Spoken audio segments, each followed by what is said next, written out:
Good evening and welcome to Tucker Carlson. Tonight, there are a lot of faraway places in this world, Namibia, for example, but Europe is not one of them. Europe is where your kids spent junior year abroad. Europe is an easy flight from the East Coast of the United States to pretty much anywhere on the continent. And you know this if you've been on vacation in Europe, as millions of Americans have. For the most part, they speak English in Europe. They've got Starbucks and Taco Bell and air conditioning and modern hospitals. It is not another world. So given how closely related the United States is to Europe and has always been, you would imagine our leaders would notice when Europe began to fall apart, especially when the signs were not subtle at all, and they weren't. This summer, Germans began clear-cutting ancient forests to heat their homes. In Poland, families queued up for hours to buy coal, just like they did 150 years ago. In the UK, the government projected that more than 10,000 Britons will freeze to death, will die this winter for lack of heating fuel. Freeze to death. In England. That is not supposed to happen in a first world country. So Europe is moving backward at high speed, and it's not clear where it'll end. So the question is, why is this happening? And the answer for once is a very simple one. The war in Ukraine, that's why it's happening. A huge percentage of Europe's energy came from Russia. Those imports have now been banned, supposedly to punish Vladimir Putin. What's the result of this punishment? Well, the Russian ruble is now far stronger than it was a year ago. The European economy, meanwhile, is collapsing. Europeans are much poorer than they were when the war in Ukraine started. So how is that a victory for Europe and the West and democracy? Well, that's a fair question. It's an obvious question. But no one in Washington appears to be asking that question. Instead, the Biden administration is doubling down on the self-destructive mistakes that are destroying the European Union. The White House banned Russian oil, natural gas, and coal. It was our moral duty. And then at the same time, the Biden administration crushed domestic oil production here by canceling oil and gas leases. And then, as if that wasn't enough, the Biden administration sold a piece of our strategic petroleum reserve, maybe this country's most important resource, to China. None of this hurt Putin in any way. All of it impoverishes the United States. So what could possibly be the justification for doing that? We've wondered. Anyone who's paying attention has had to have wondered that. Well, this week, Congressman Jamie Raskin of Maryland, of Bethesda, answered that question. Russia is an Orthodox Christian country with traditional social values. And for that reason, it must be destroyed, no matter what the cost to us. So this is not a conventional war. This is a jihad. Jamie Raskin said that out loud, but many in Washington agree with him, in both parties. They would like to see World War trans immediately. So what is a jihad going to mean for you? Well, the details are stunning. Thanks to the Biden administration's religious war in Ukraine, this country is about to run out of diesel fuel. According to data from the Energy Information Administration, by the Monday of Thanksgiving week, that's 25 days from now, there will be no more diesel. So what's going to happen then? Well, everything will stop.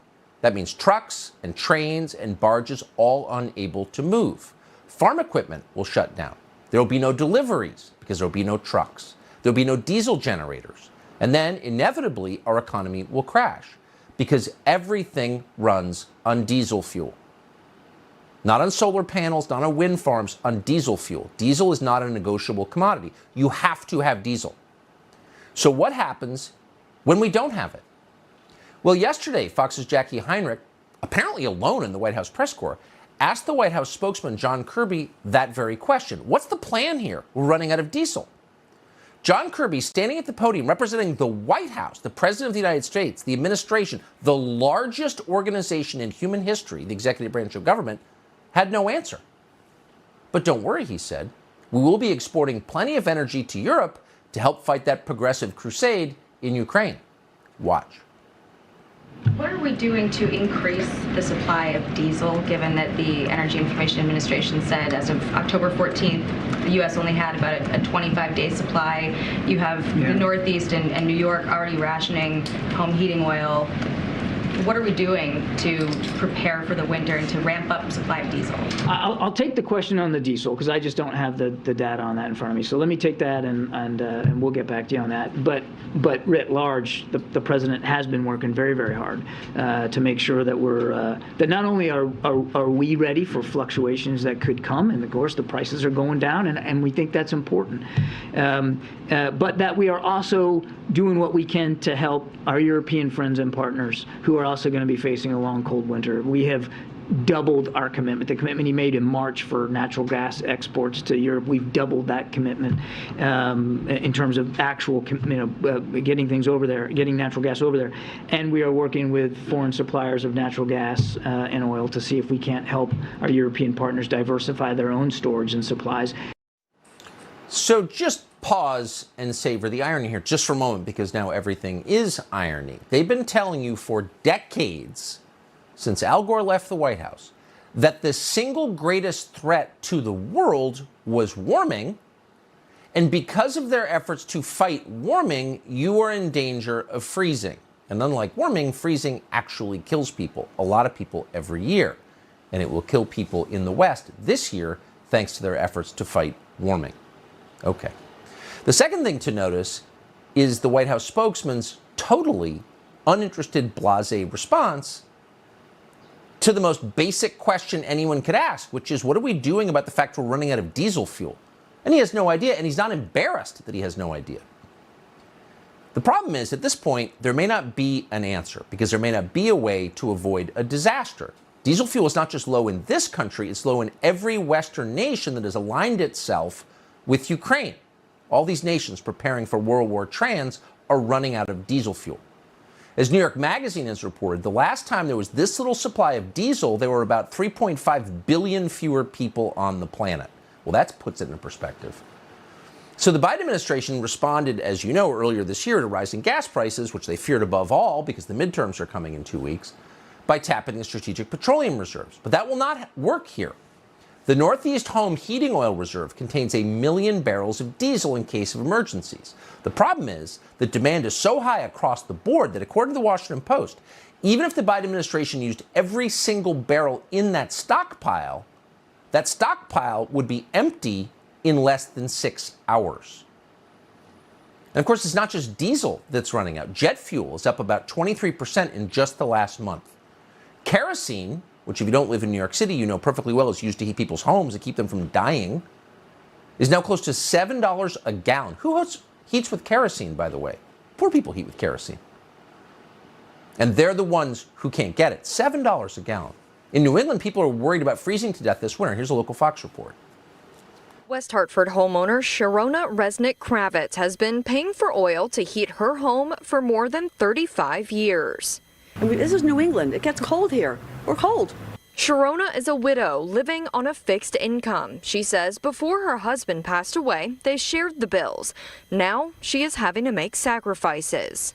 How are you preparing and trying to figure out what can you sacrifice at this point? Food. I go to the grocery store and I'm very frugal about what I buy. She tells me at $6 a gallon, buying oil has become a huge burden. The average home uses 800 gallons of oil per year. That's almost $5,000 at the current rate. This shouldn't be happening in this of all countries. The United States has some of the deepest, by some measures, the deepest energy reserves on the planet. It's our main strength. Cheap energy is the reason this is a rich country. That's the reason. That's why we're exceptional, because we have cheap energy. And this country was energy independent just a few years ago. Now, if you want to fix the economy, you would make this country energy independent once again. You would bring back cheap energy. That will fix the economy quicker than anything else. In fact, it's the only thing that'll fix the economy. But the Biden administration, for whatever reason, has done the opposite, depleting our strategic petroleum reserve. For example, they just released another 15 million barrels the other day. Because they know that's running out, the White House is also begging foreign governments for help in the most humiliating possible way. Biden just went and begged the Saudis in secret for more oil. As the New York Times reported this week, Biden's top aides, quote, thought they had struck a secret deal to boost oil production through the end of the year. But then the Saudi royal family decided not to go along with it. They're not ramping up their oil production, they're doing the opposite. Saudi's oil minister is now telling the West to brace for energy shortages. Watch this. It is my profound duty to make it clear to the world that losing emergency stock may become painful in the months to come. So an energy shortage is not really a debate over whether some dude should be on the girls' swim team. This is adult stuff. Countries rise and fall on the basis of what energy costs. And when there's a real energy shortage, things fall apart. People die, economies collapse, poverty sets in, systemic poverty. Not just in the bad part of town, but in your part of town. So this is a real thing. The problem is the people running the government are children. They not only can't admit what they've done wrong, they don't even understand it. Here's Karine Jean-Pierre, the glass ceiling shattering spokeswoman at the White House, addressing the question yesterday. I'm anxious to get your thoughts on this New York Times report that U.S. officials thought they had a deal with the Saudis before the president went to Jeddah in Saudi Arabia for his meeting with the Crown Prince. But they thought they had a deal on oil supplies and oil, price of oil, but that the Saudis backed out of that deal. What can you tell us about it? So we have been very clear about how we believe parts of that report was mischaracterized, and there has been some changes that have been made to that report. Look, we've also been clear that our trip, that the president's trip to the Middle East, was not about oil. But was there an understanding, Karine, with the Saudis that the Saudis then backed away from? Again, the trip was not about oil. This is embarrassing. She can't even conjugate the verb correctly. This is the spokesperson. It's a joke. She doesn't know what oil is, and she's lying. They're all like that. These people are not capable of running a country this big and this complex, and that's why it's falling apart. Joe Biden is blaming gas stations for high prices. How's Kamala Harris responding to all of this? Well, she's responding to the diesel shortage by telling you diesel's bad. Watch. I have a particular fondness, I must tell you, for electric school buses. I love electric school buses. On a daily basis, 25 million children in our country every day go to school on those diesel-fueled school buses. And hundreds, thousands of school bus drivers are driving those buses, which are then these people, these children, these adults, are inhaling what is toxic air. So the lady who never had children is lecturing you about children. The person who's never had a real job is lecturing you about energy policy.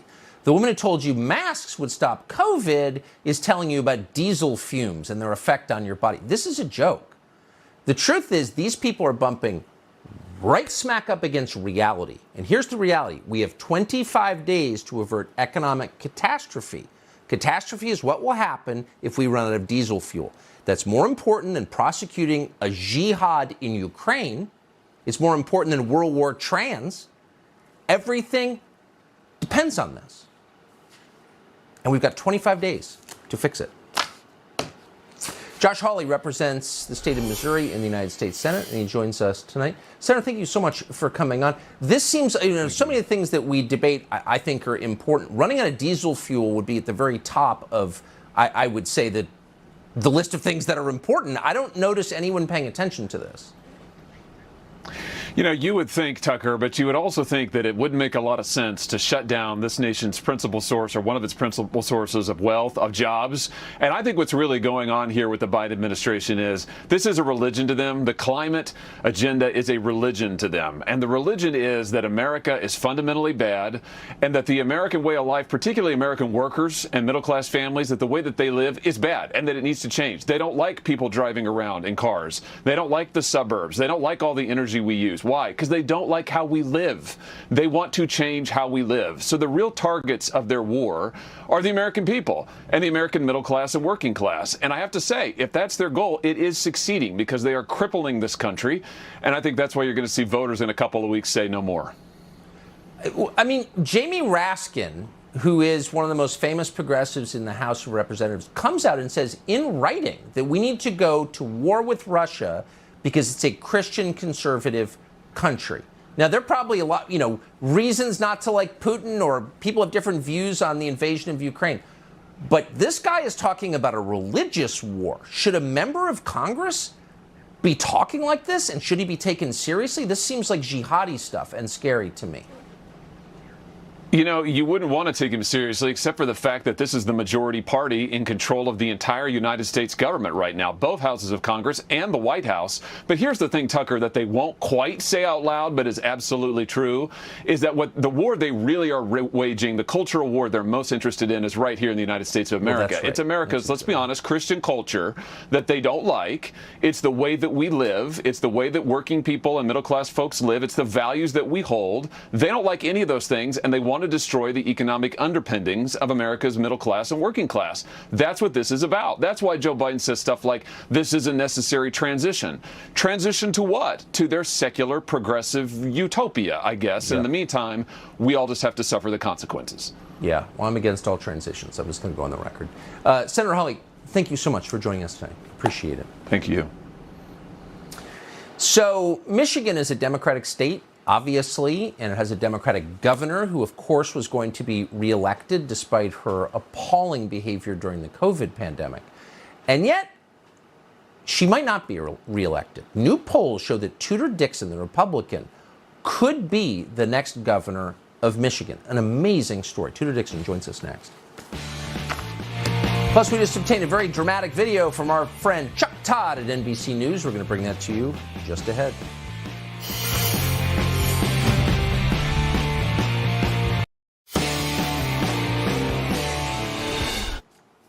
It dawned on us this morning, how long has it been since we checked in with our old friend Chuck Todd at NBC News? Quite a while. We saw this on the internet this morning. It's not new. We hadn't seen it before. It's worth seeing. Here's Chuck Todd. Please get vaccinated. If you know someone who's not vaccinated, find a way to convince them to get vaccinated. Literally, the only people dying are the unvaccinated. And for those of you spreading misinformation, shame on you. Shame on you. People are needlessly dying because of your misinformation. Think about it. I don't know how some of you sleep at night who are doing this for a living on television. Literally, the only people dying are the unvaccinated. Shame on you, you're killing people. Now that was last year, and of course now the data are, because it's plural as we scientists know, the data are in. It turns out old Chuck Todd was spreading disinformation, which probably killed a few people. Not that we're judging. We're merely offering Chuck Todd an opportunity to come on to this show and revise his assessment, maybe throw a few apologies around and be a decent person. So that invitation remains open. Chuck Todd, hope we see you soon. So it was just a few weeks ago in the very Democratic state of Michigan that the current governor, the incumbent, Gretchen Whitmer, had a 17-point lead over her rival, Tudor Dixon. That lead has evaporated. A new poll from Trafalgar shows this race tied, within the margin of error, even. How'd that happen in a Democratic state like Michigan? Well, partly because Tudor Dixon did a great job exposing the fact that Gretchen Whitmer is a liar and incompetent, and was particularly awful during the pandemic. She did it Tuesday during the debate between the two of them. Watch this. We made quick decisions to save lives, and studies show we saved thousands. I am proud of that. But while I was getting death threats, saving lives during COVID, my opponent was sowing conspiracy theories. She was saying that kids couldn't get impacted, no need for masks. If she had been governor during COVID, thousands more people would have died. Mrs. Dixon? If that were at all true, why would I have gotten the vaccine myself?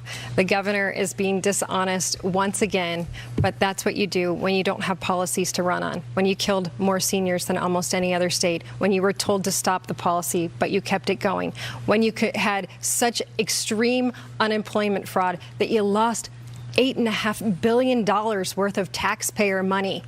She crushed our economy. Saved lives?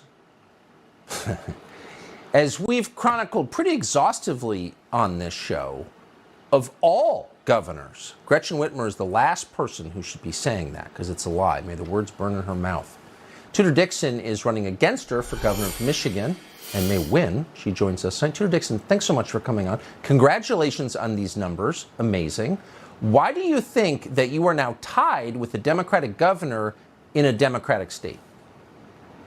Thank you. I think I'm tied with her because our message is better. You heard her saying that she didn't do the things that she did. She came out and she said schools were locked down for 3 months in the state of Michigan. They were locked down for 2 years. In fact, universities were locked down for almost 2 years. And I think she lost a lot of those young people that said, wait a minute, we paid for school. We weren't even on campus. We exposed her lies, and we've exposed the fact that she's been terrible for the state. This is not 4 years. She's been in government for 20 years. She has said she's riding with Biden. We know that from her energy policy. She's crushed the energy system in the state of Michigan. She's also has a rise in crime that you would not believe. We are top 10 in crime in the nation. We are bottom 10 in education. There is nothing she can come back and say, I did this and it was great. She couldn't say it in the debate because there is nothing. She can't say it now. She's now coming out and trying to attack me as an extremist because I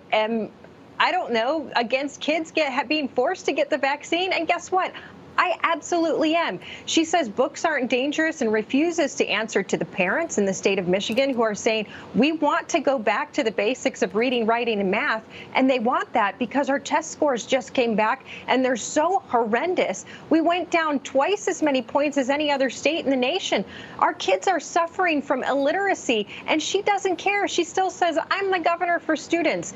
We have a better message. We have a plan to get the kids back on track. We have a plan to bring business to the state. We have a plan to actually support the police instead of talking about supporting the spirit of defunding the police. And we can do it all with a lot less money than Gretchen Whitmer. Although her allies are coming into the state, they're just pouring money into her account. We could use your help. Go to TudorDixon.com because we need to go up against her. She's even bringing Barack Obama in, which means she's trying to get her base out. Yeah. She's getting death threats, surrounded by taxpayer-funded bodyguards as people actually die in huge numbers throughout her state. I got death threats. Okay, she's the victim. Tudor Dixon, may you win. We're rooting for you. Thank you so much. Thank you. So not too long ago, some creep, a guy, showed up at a high school girls' locker room and watched the girls change. Well, if that happened in most places, the guy would be arrested. But one school board just punished a father and his daughter for complaining about a male who did exactly that. They join us next.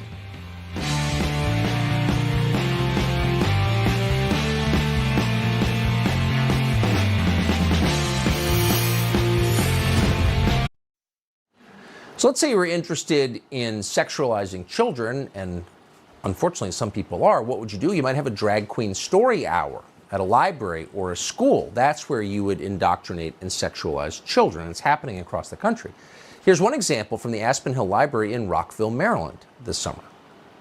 I am a drag queen, female impersonator, a woman. This is if you're a drag queen and you know it. If you're a drag queen and you know it, strike a pose.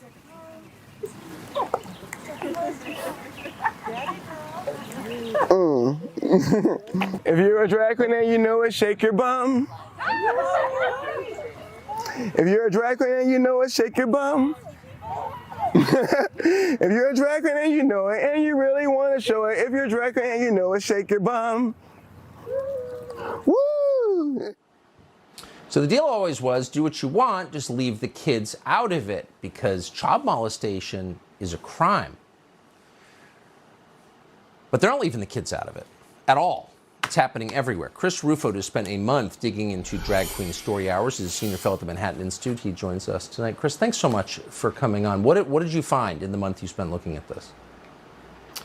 Well, I found that parents' instincts is largely correct. A lot of parents are wondering, why is an adult male putting on women's clothing and dancing and talking about sexual themes with other people's children, not only in libraries, but also in schools and other public institutions. But they're scared to say anything because they're worried about offending the sensibility of many of the administrators and left-wing ideologues who police speech under the umbrella of LGBTQ tolerance. But the reality is quite simple. The academic queer theorists and the people who founded the drag queen story hour movement have left a trail of evidence in academic papers and manifestos that say the goal is very clear. They want to sexualize children, they want to subvert the middle-class family, and they want to basically eliminate what they call the sexual hierarchy in favor of creating a sexual connection between adult and child, which has, of course, long been the kind of final taboo of the sexual revolution.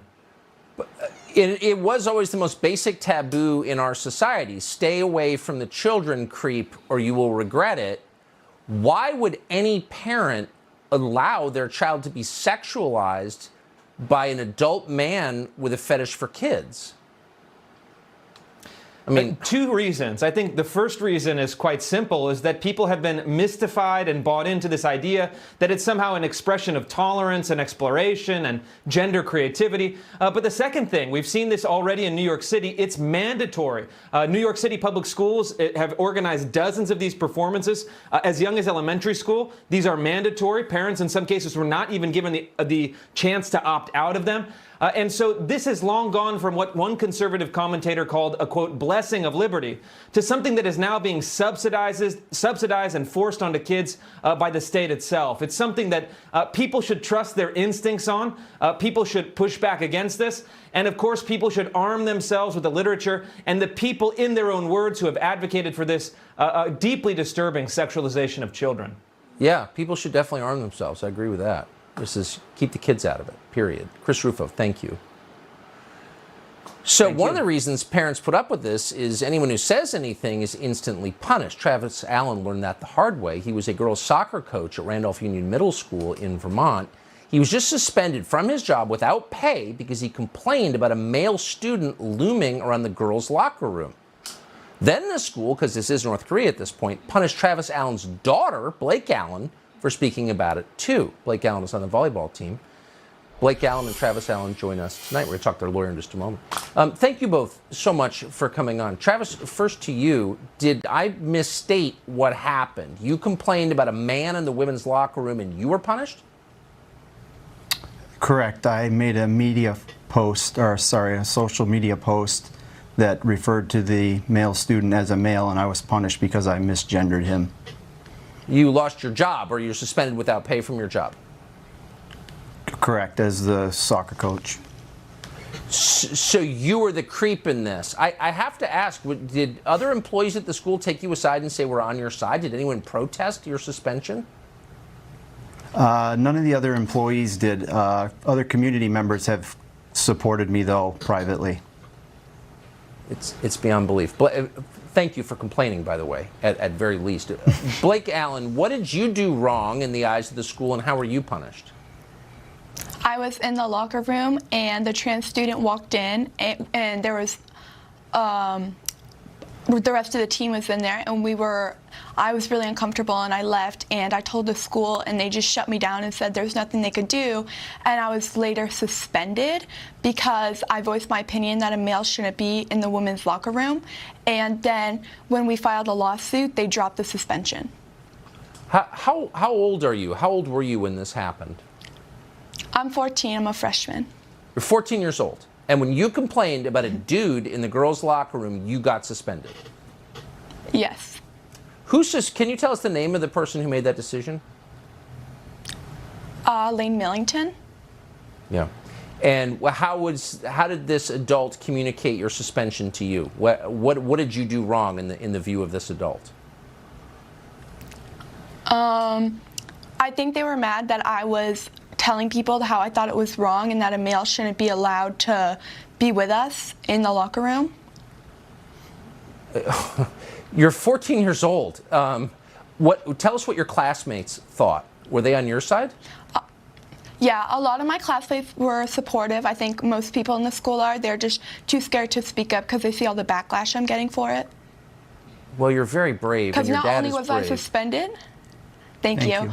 I was going to do a restorative justice circle and write a letter of apology. To whom? To the dude? The trans student. To the boy who was in the girls' locker room? Yes. You have to write a And letter of I apology. said I would rather have a 5-day suspension than have to apologize because I'm not sorry. How for stating old my was? opinion. Well, good. God bless you. How old was the boy? 14. 14. Huh. What are you going to do? Are you going to continue at the school? Yeah, for now. It's all so unbelievable. It really is. Yes. And it's only when people like you, Travis Allen and Blake Allen, take the lumps, stand up, tell the truth for just basic human rights, like the right to change without some guy staring at you. It's only when you do that that things get better. So I appreciate that you both did and that you're willing to talk on this show. Thank you. Thank you. Thanks for having us. I want to go now to your lawyer, Tyson Langhofer, serves at senior counsel at Alliance Defending Freedom. Tyson, thanks for coming on. What is the case that you're making at on behalf of these two? Sure. Well, the school district, they retaliated against both Blake and Travis for just simply stating their views. And First Amendment retaliation is prohibited by the Constitution. I mean, that's very clear that the government cannot retaliate against individuals simply for sharing their views. I mean, the crazy thing about this, Tucker, is that Blake understands this issue. She doesn't need to be re-educated. Males are males, females are females, and Blake shouldn't be forced to change in front of a male or watch a male change. But that's what they're forcing her to do, and they're trying to force their ideology down everybody's throat and then punish anybody that has a different viewpoint. That's unconstitutional. Well, I thought they cared about girls too. 14-year-old girls don't have a right to get dressed without a boy watching? I mean, is anyone standing up for girls? I mean, I'm hardly a feminist, but what? Where are all the feminist groups? Yeah, it's a good question. I mean, and that's the really sad thing is when a father comes and says, "Hey, who's standing up for my daughter?" He gets punished. He loses his job. He's suspended without pay for simply saying, "Hey, what about my daughter?" You don't know. What the sad thing is all the other fathers who didn't do that, who are cowering like the cowards they are in their homes and letting this happen to their girls without fighting back. They should feel deep shame, and I hope they do. And I appreciate your coming on set. Tyson Langhofer, thank you. Thank you. So Lori Lightfoot, working as hard as she possibly can to destroy one of the greatest cities in the world, Chicago. Now she's decided to shut down schools because they're performing too well, helping too many black kids. That's next.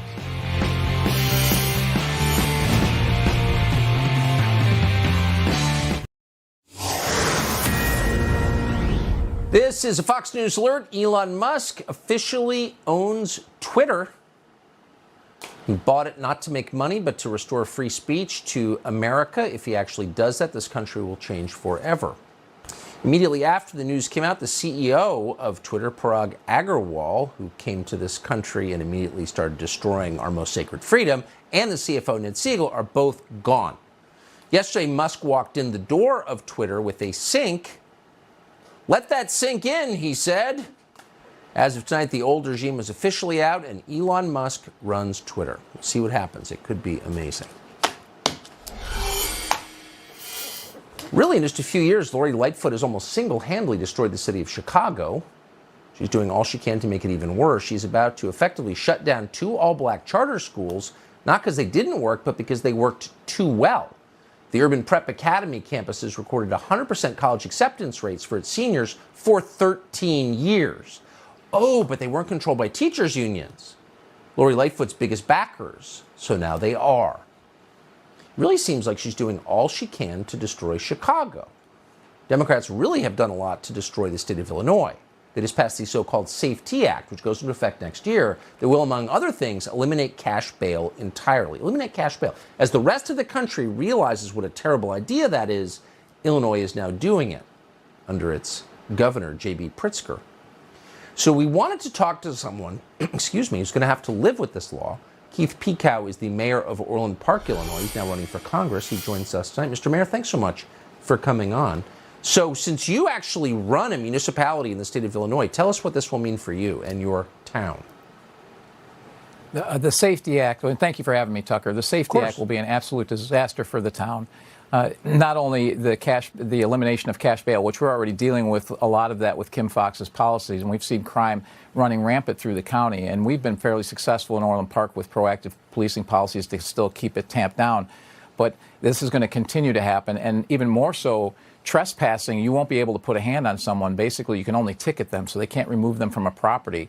And when that starts to happen and people realize that people can't police, I'm very worried about people taking the law into their own hands, and it's going to lead to anarchy. So you can show up at someone's house or on someone's property and there's nothing that can be done, really? According to the law, it says it's a shall issue a citation, which means they can't lay a hand on someone. They can't remove someone from the property if they've trespassed on your property. And if you do remove them, then you face potential civil lawsuits for the municipality or the police officer. So what could possibly go wrong with that type of a law? So basically, it criminalizes reasonable behavior by law-abiding homeowners and the police and allows criminals to do whatever they want. As I have said time and time again, what this law does is it prioritizes criminals over law-abiding citizens and the police. And as you know, I'm running for Congress, and my opponent has called anyone who opposes this a racist because that's all they can do. They can't come up with policies that actually work, that keep people safe. They want to continue to create a situation where people feel unsafe and really undermine the fabric of America and destroy American values. Yeah, they're calling Abraham Lincoln a racist. Okay, so at this point, it's like, shut up. You know what I mean? Like, no one buys that anymore. We're over it. Keith Pekow, mayor, now running for Congress. Appreciate your coming on tonight. Thank you for that. Thank you very much, Tucker. So Elon Musk, as we just told you, now owns Twitter. Now, why is this important? Well, because everything we know about the world is filtered through social media. Social media companies now have more power than entire governments. That's why they were able to silence a sitting president. They control what you say. They also control more deeply what you think. So how pervasive is their control, and what does it mean for our democracy? Well, for a brand new episode of Tucker Carlson Today, our 200th episode, by the way, we spoke to a psychologist called Richard Epstein who studies this. What does big tech mean for elections? That's what he studies. Here's part of the conversation.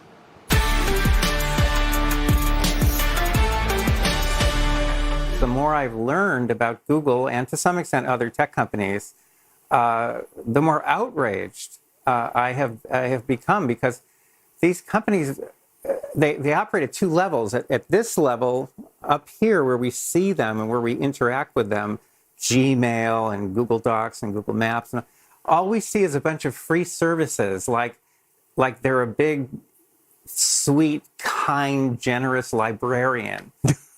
Okay? Nice description. But down here, down below, that's not what they are at all. All of those services that we use, they're all surveillance platforms. Down here at the business side, this is a surveillance company that makes almost all of its money by tricking us into giving up personal information about ourselves 24 hours a day, and our kids, and then monetizes it, sells it, aggressively. And they're making $150 billion a year now by doing this, and most people have no idea what that business model is. And they learned over the years that the more information they had about us, the more easily they could control us. And they have very, very strong values, which are like my values, actually. And more they have been using the information they have to control us, control our kids, indoctrinate our kids, and affect the outcome of elections. Well, that's an amazing conversation. It's on Tucker Carlson today, right now. You can watch it on foxnation.com. And we'll be right back.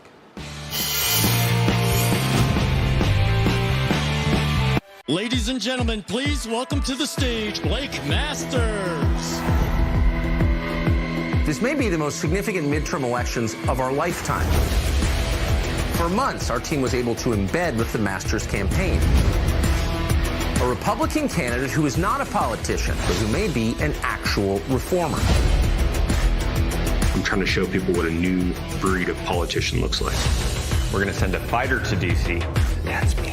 I'm the fighter. Our job was to see what it takes for a different kind of candidate to win in one of the most competitive states in the country. I know it's going to be hard, but damn it, it's just important. And so I feel called to do it, even if I'm just a kid from Tucson, Arizona.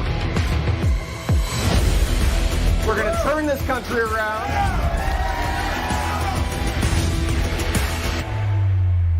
Let's go. Tucker Carlson Originals, The Candidate, Blake Masters, streaming now, exclusively on Fox Nation.